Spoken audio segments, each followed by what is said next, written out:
Hey, Live All Good podcast listeners.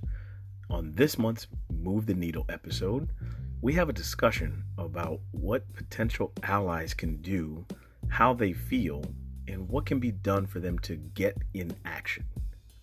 All that coming up next.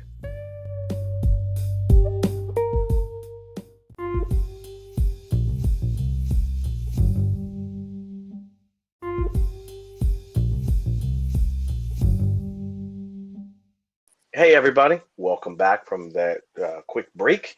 And here we are again with the monthly episode of Move the Needle, part of the Live All Good podcast family. Here with our new co host, JR Ford. JR, how's it going, sir? Hey there, it's going pretty well. Can't complain. Nice, nice. How about you? Glad to hear it. How's summer going for you so far? Summer is it's definitely picked up. Nice. From going from no activities to everyone's open for business. So that means that the camps are in full effect right now. Nice. So how about you?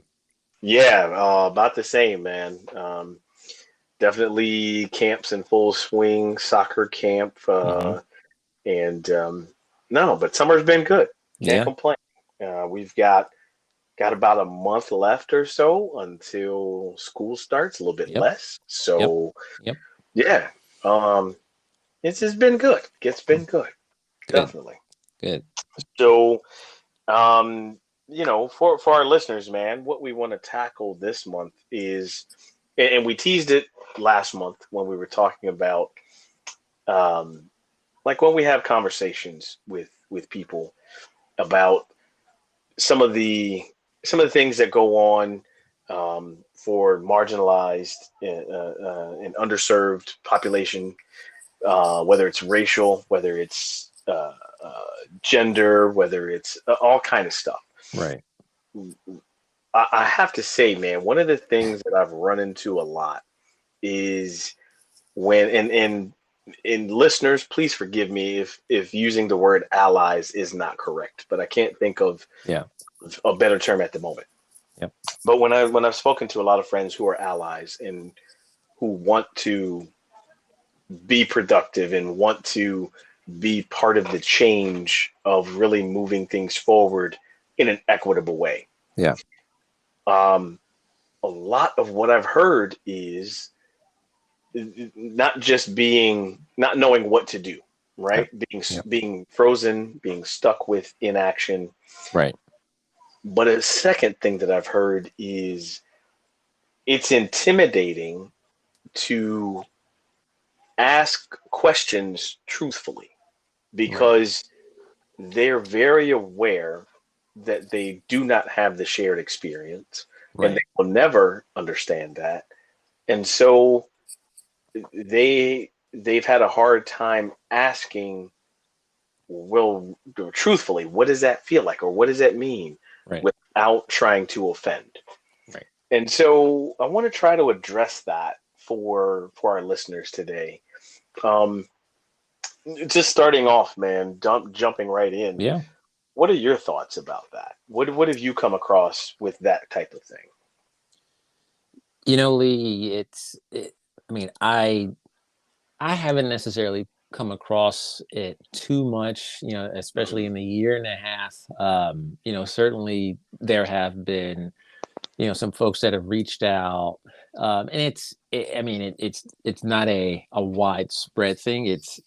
Sure. It's the few people who feel that they're comfortable enough with me and vice versa that Okay. they've either have reached out and Hmm. in solidarity, and they've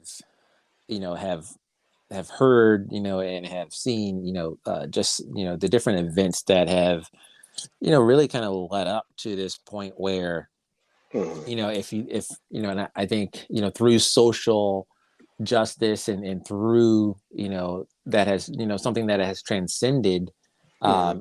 over over time really has been inaction Hmm. is not tolerated now. Inaction is has seen as no action. Yeah, absolutely, And just absolutely. standing by and Hmm.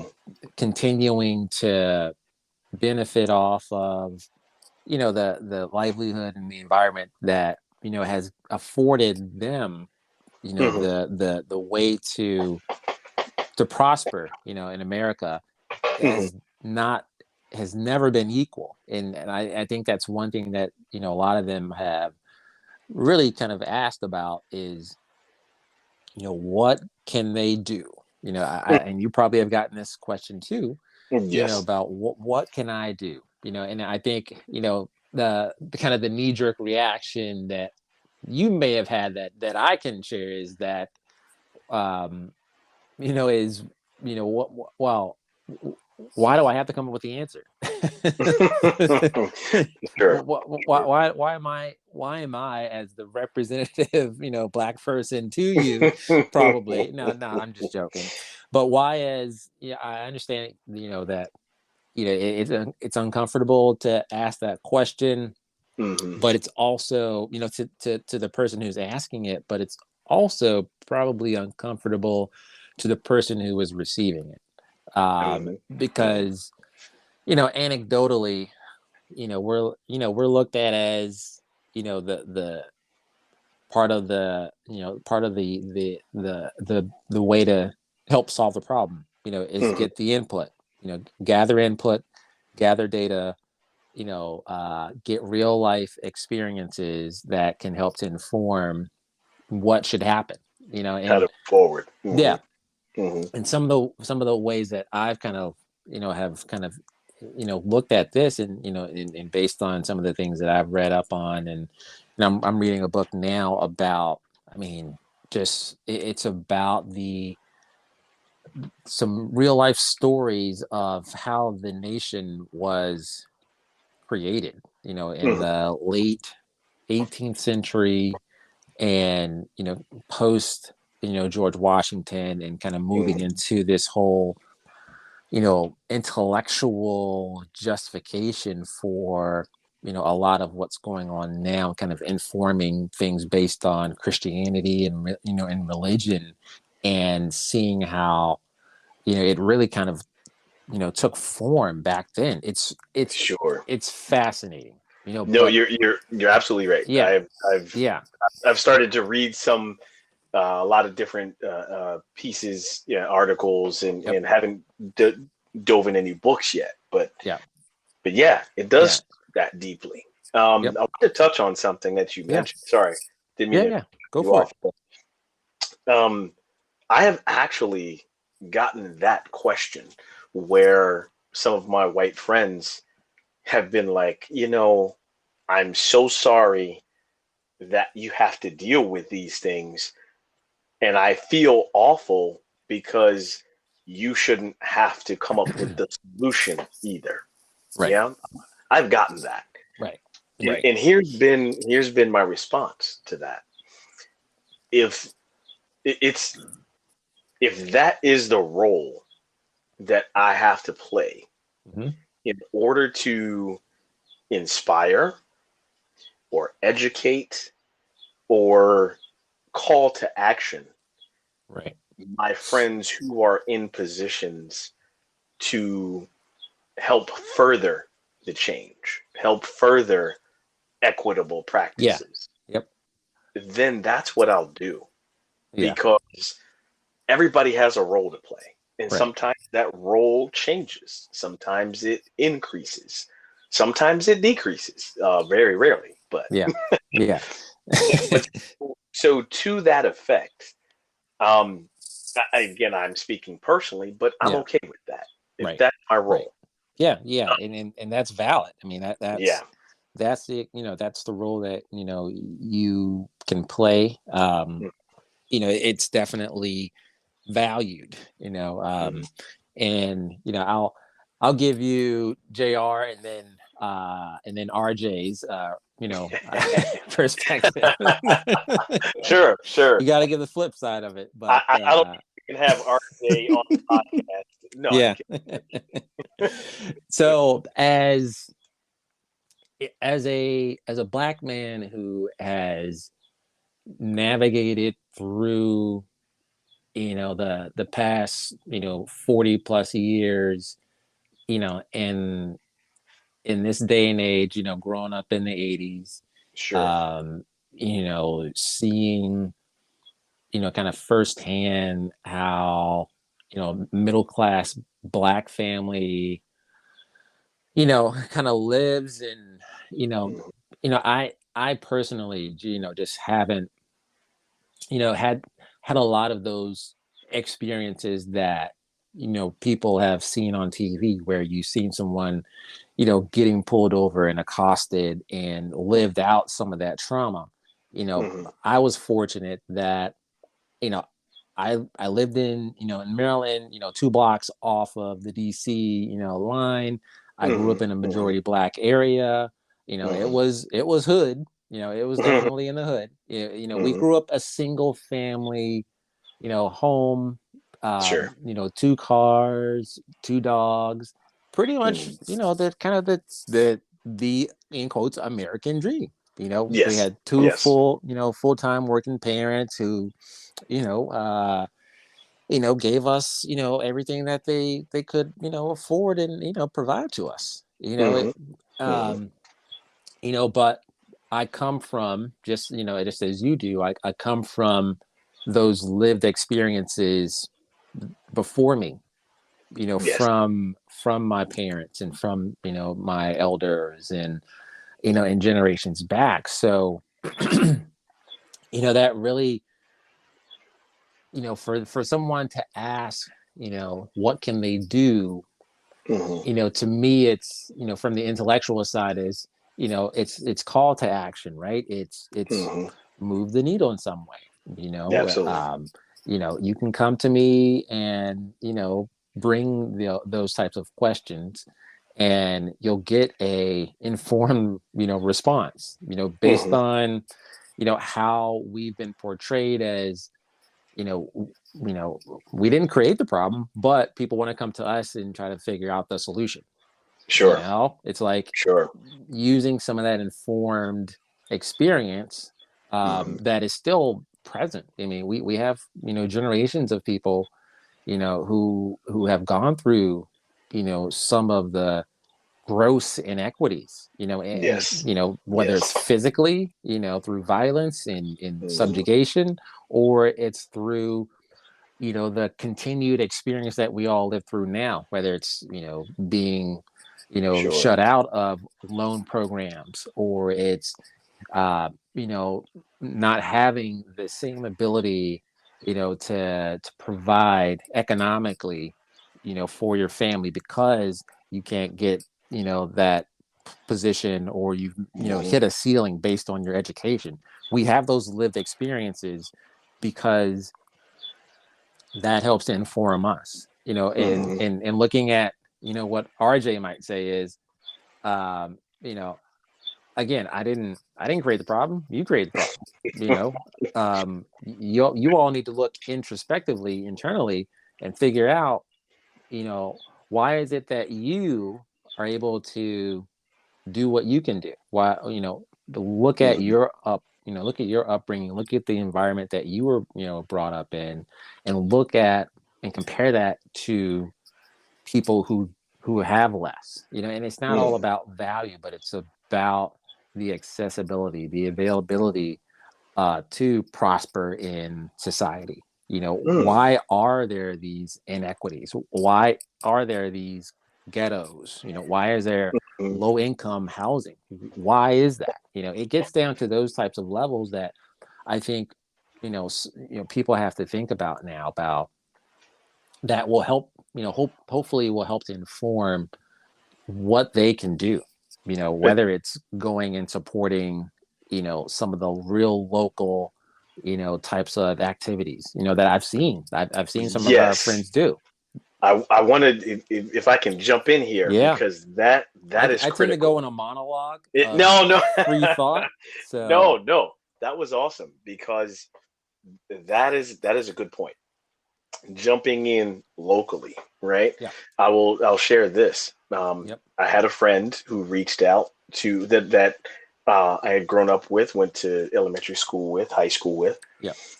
reached out to me and another friend, and they talked about how they yearly donate to charities and Yeah. definitely do that, Yep. and reached out to us because wanted to know legitimately what were some charities that they could donate to that would further um, Yep. and this is just Black Lives Mattering, right? Yep. The Yeah. not the organization, Right. but how could they further Mm-hmm. um, close this gap of Yep. inequity, Yep. right? And I have to tell you, it took me a while to respond. Yeah. Now, my one friend responded with some really, really good charities, Mm-hmm. and a lot of them were charities that, if you're white, you may not have known about Right. because why would you look at those? You know, like the ones that make all the headlines, right? Right. Um, but so he responded that way, and I took about a week or two to Mm-hmm. actually respond, Yeah. and my response was this: um, while I will never tell someone not to donate money, Mm-hmm. because yes, these causes do need funding. Right. I would almost advise anyone to spend your time. Spend your time. Mm-hmm. So you say, well, Lee, what does that mean? Spend my time.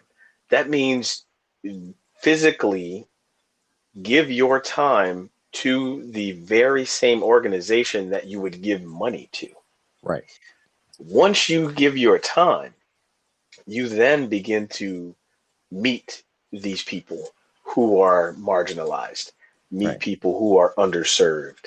You start being able to see how lives are affected uh, on a daily basis, Right. and that can provide a window for what you feel the next action should be.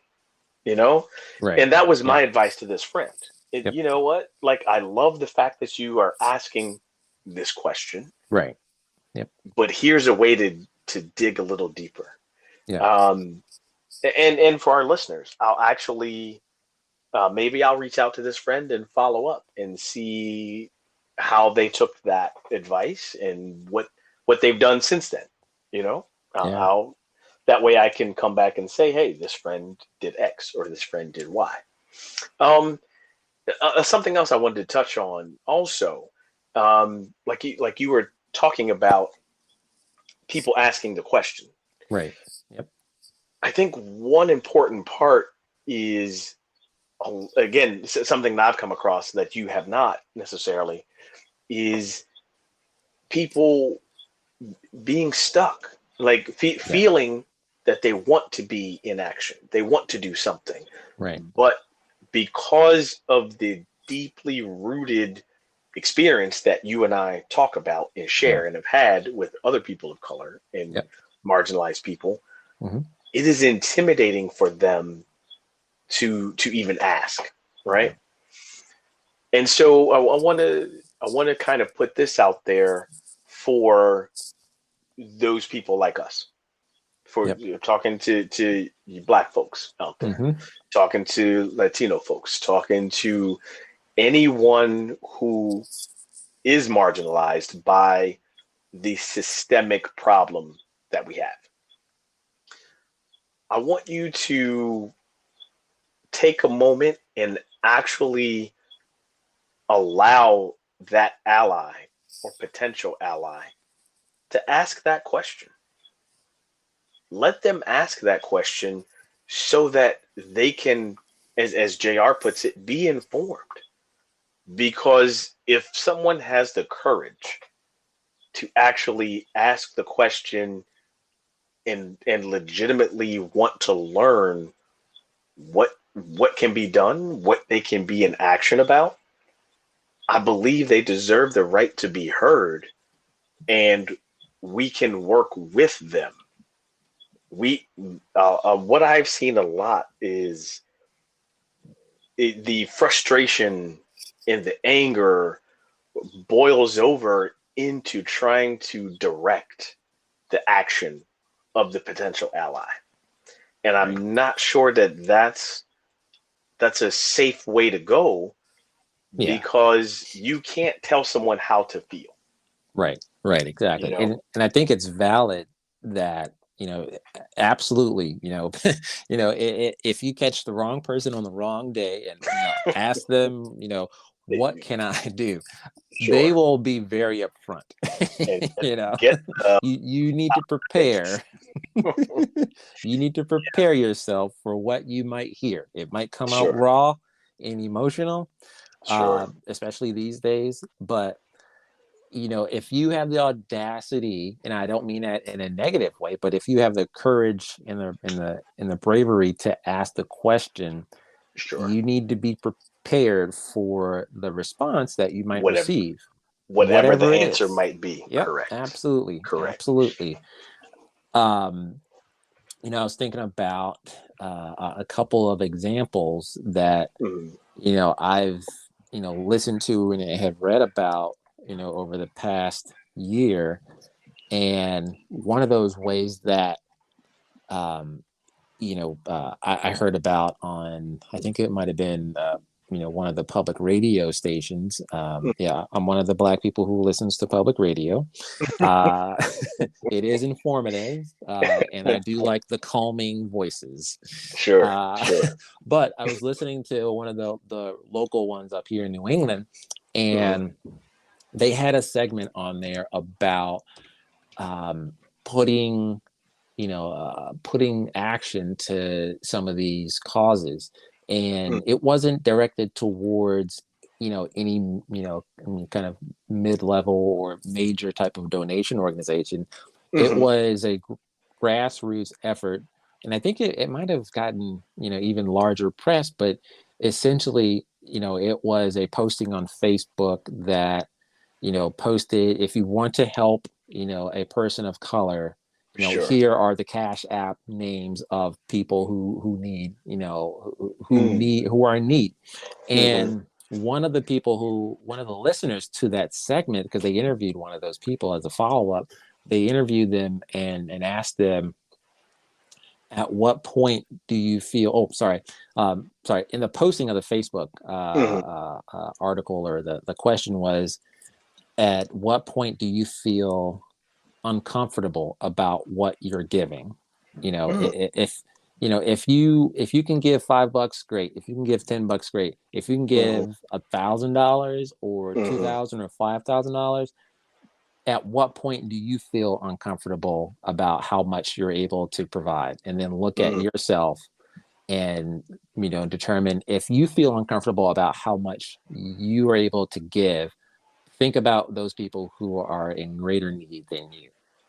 And Wow. so there were, I think, a couple of people who they interviewed, and they essentially gave, a few $1,000s to, a small group of those Cash App users. Mhm. And it was really telling about, how that person who was giving, the money was really kind of put in their place about, how comfortable is your life, that, and stable, that you can give that amount of money and still Mhm. feel, okay. They wanted you to essentially feel that emotion, to the point where you felt uncomfortable about the amount of money that you were giving, which was really, really, really interesting. Well, and So that's what yeah, hits home. That's what hits home, yeah, because you just touched on another great point. So many people, when talking about inequity, yeah, try to think through it. yeah, They try to imagine, okay, what's the equation? What can we, again, all in the brain?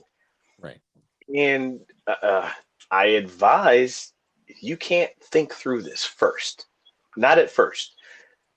You have to feel this, because it's, if you truly believe that we're all equal as humans, right, right?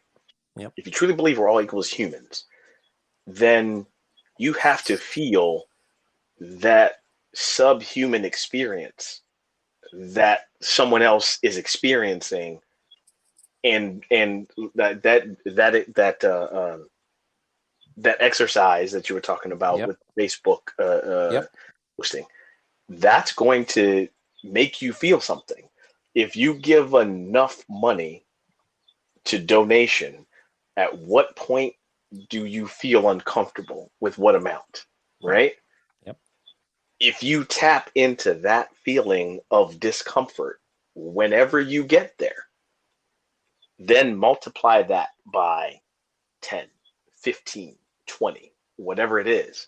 Yep.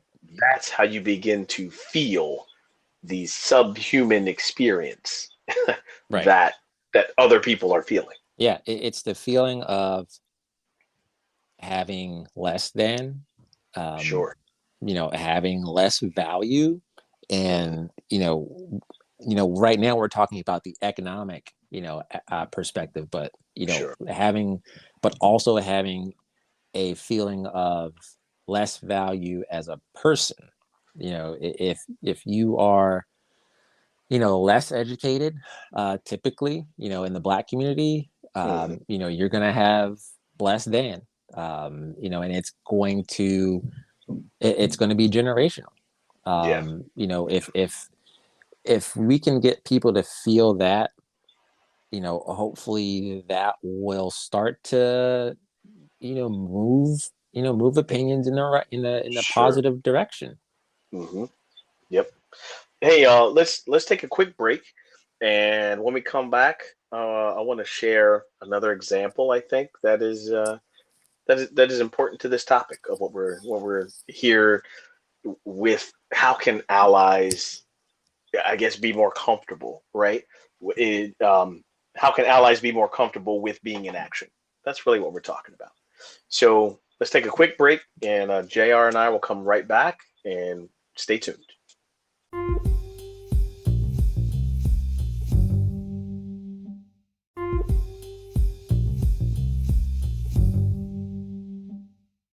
All right, folks, welcome back from that short break. Um, Here on this month's Move the Needle episode, JR and I, wow, say that fast 3 times. JR and I are talking about, um, we began the discussion with, you know, when allies feel stuck and when they feel like they want to learn more, but they are just frozen with inaction, either from just not knowing what to do, Yeah. or actually being intimidated by having the courage to ask that question Yeah. and also be ready for the answer that they might get. Yep. Because as we touched on it, there could be at any given day, any given person, there could be a lot of hostility behind that answer. And I don't believe it's intentional unless they just don't like you personally. but it's rooted so deeply that it's exhausting at times to try to give the answer to the person who holds the keys. Hmm. You know, Yep. that can Yep. be exhausting. Um, but I wanted to touch on something about triggers, because I think triggers are crucial to what we're talking about here. Right. So um, I find that, again, some allies, again, in my experience that I've talked to, and Hmm. people that have reached out to me, they don't get triggered until it's actually on their doorstep. Hmm. And okay, so listeners, like, wait, I'm not following you.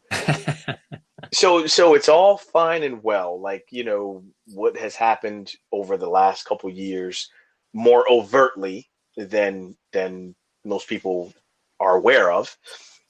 The black men that have been shot by police or been hunted down while jogging. Those examples I'm talking about. If you're not in that area, if you're not in Minneapolis, if you're not in Ohio, if you're not in these areas where these things are happening, um, it's not on your doorstep. So it feels like an abstract thing that is just Mm, being reported, right? yeah. Yep. And for a lot of people, again, until it hits your doorstep, then it's not real. Right. It's not something that's happening. It's not I something you can feel. Yeah. exactly, right? Yep. They can't feel it. They have Yep. to they see it and they think about it, but because it's not there with you, it's not affecting anyone you know. Right. Um, it's hard to feel that. So I advise and encourage you to seek out um, people who are not like you. And again, you're like, Lee, wait a minute. Okay, so Like, talk wait about a minute. Wait a minute. Hold on. out on my doorstep. What do you mean? Now you're saying seek out people who are not like you? Right. Yes.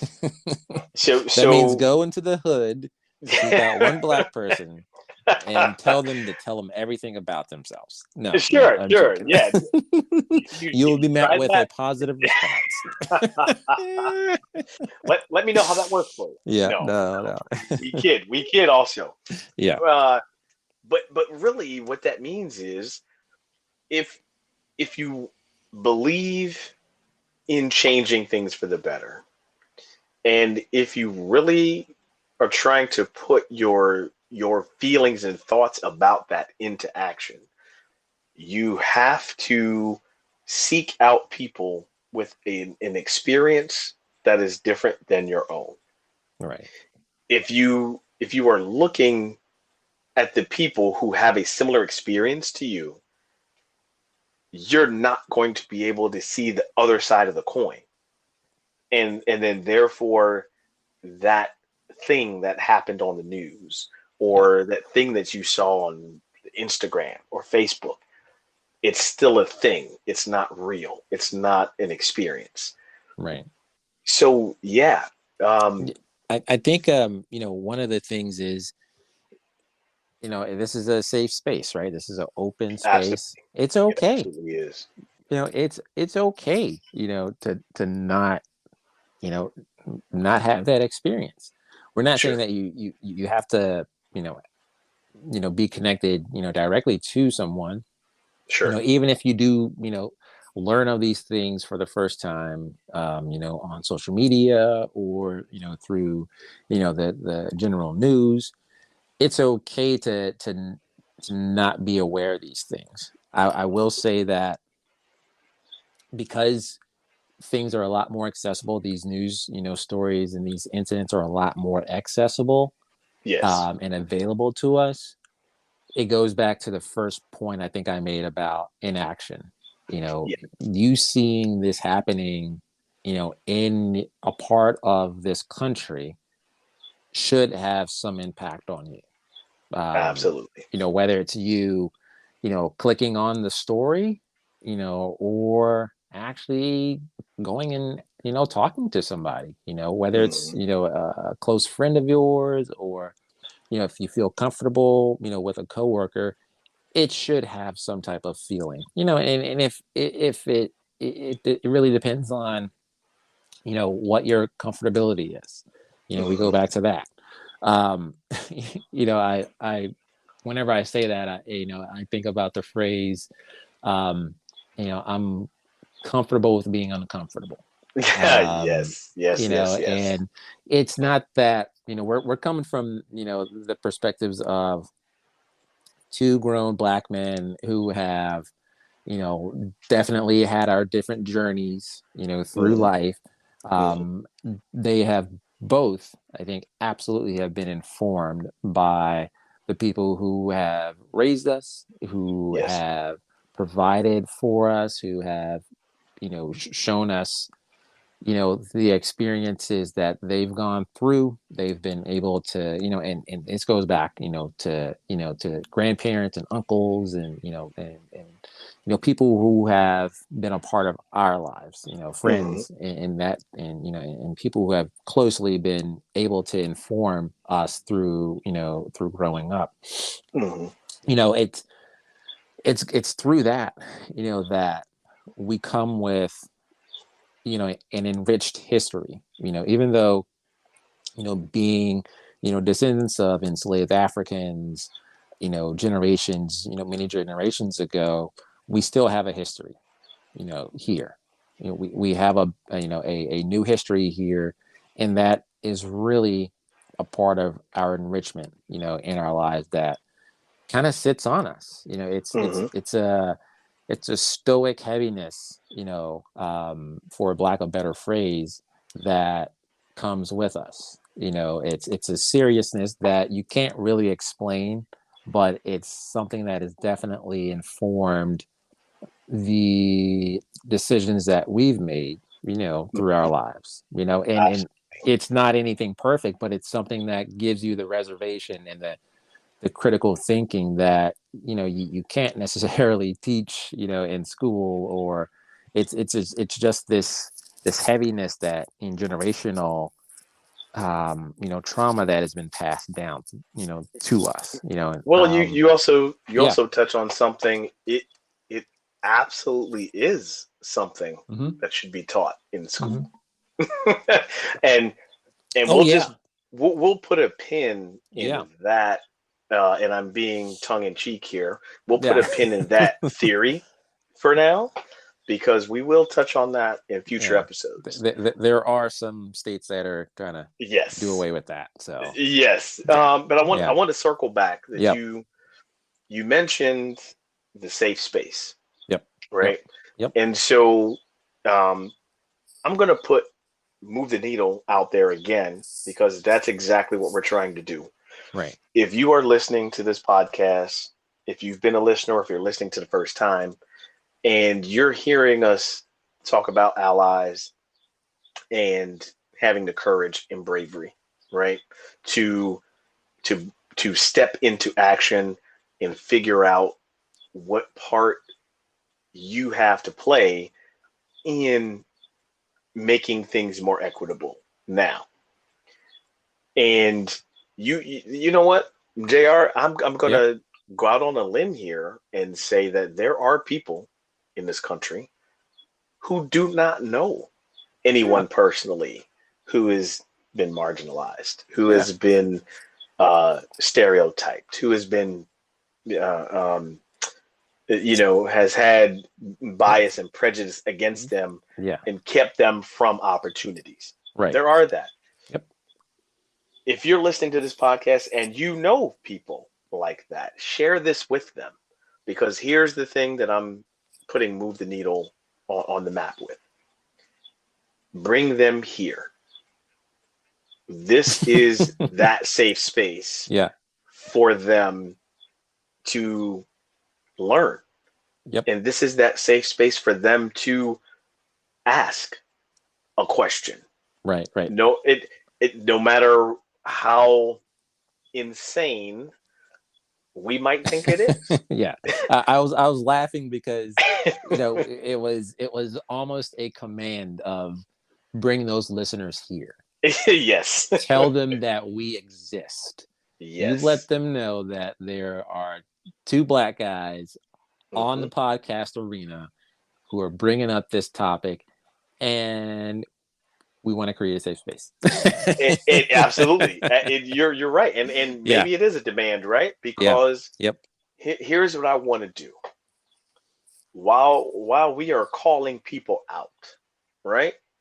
We're going to call out what we see. We're going to call out the bullshit on inequity and injustice, and not just racially, but that's where we're starting, because that's our shared experience.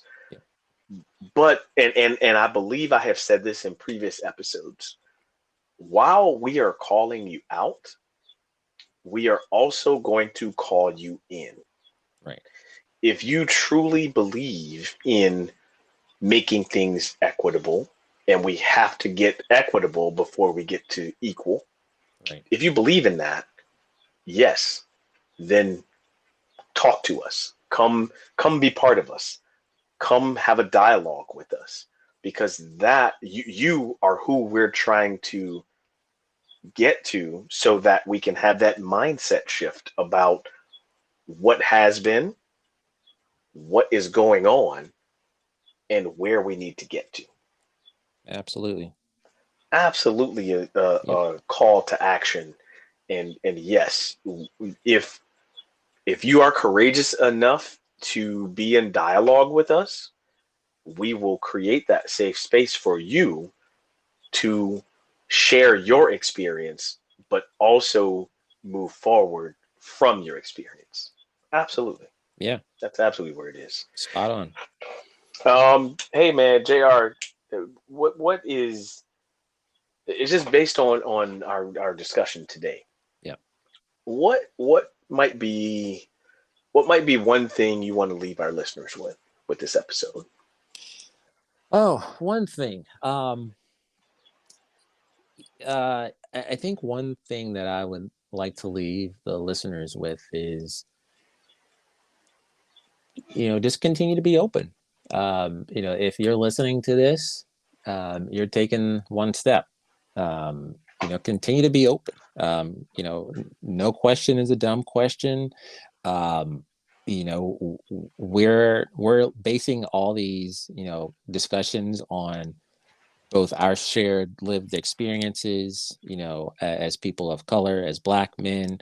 We wear, a lot of different hats, Absolutely. as parents, as adults, as, Black men who have been raised, in America, Hmm. who have been, who have experienced these, some of these types of, examples that you see on television. But we also come at it from a critical thinking perspective. And I feel that this conversation that we continue to have is an intellectual conversation. We have a lot of the experience, but we also are interested, from my perspective, we're interested in learning more about, some of the dynamics that, we're talking about, currently, in terms Hmm. of critical race theory, which is Hmm. the new hot topic. Sure. It's been around for a very long time, but it has now raised, risen to the level of cable news network, Right.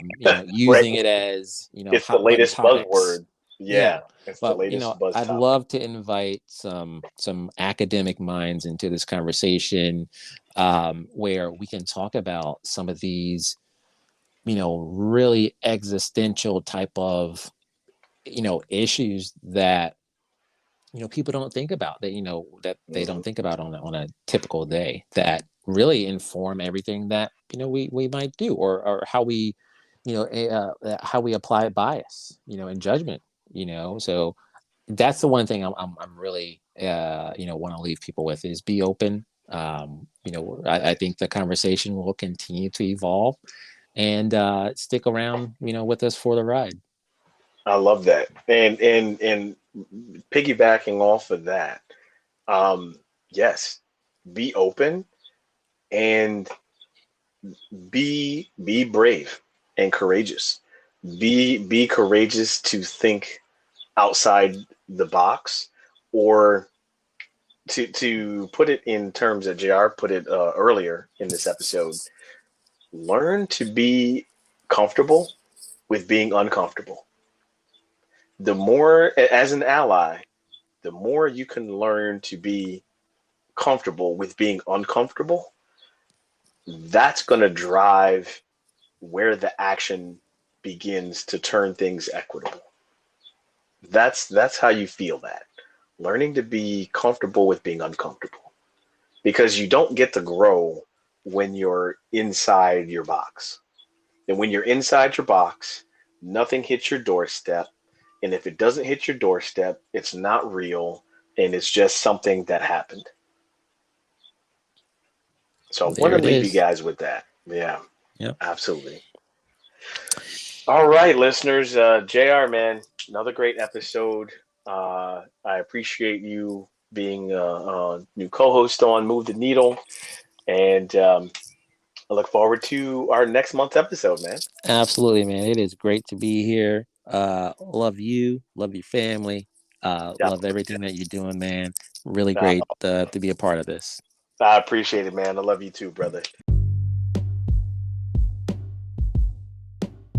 Hey, you guys, you can this is this month's episode of Move the Needle. You can catch us on Spotify, Google Podcasts, Apple Podcasts, a few other podcast distribution sites. If you've heard this episode, again, I offer you to send us a comment. Let us, if you send us some questions, let us know where, what you might want us to cover. You know, if we haven't touched on something, hey, we're here for it. I also invite you to check out liveallgood.com. You can find every podcast episode there on the podcast page. And you can find out about Live All Good Coaching and how that possibly can help you reach some goals that you don't even know you have. All right, you guys, until next time, this has been the latest episode of Move the Needle, which is part of the Live All Good podcast family.